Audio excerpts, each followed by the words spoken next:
Yeah, I think the issue isn't just one side being more aggressive. I think they both the youth and the police need to make adjustments to know how to communicate to each other in a way that doesn't make the other person feel defensive or in danger. What can we do to improve our experiences with the police?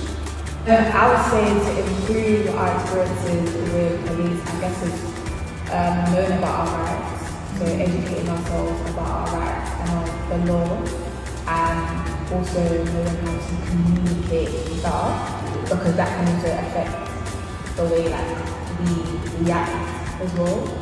I feel like also having something that shows our identity.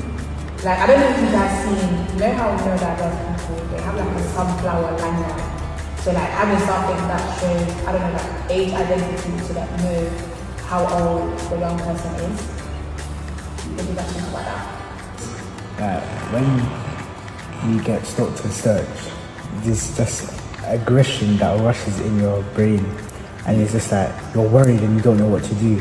So your initiative just tells you question and get angry without even knowing why they're doing it. But it's also the police and how aggressive they act towards the person because they don't know how they can take situations. So it's almost like an initial reaction. It's the way we come across. Just because we are defensive, we feel like we're gonna be hunted and they're the predators. Is that what you're trying to say?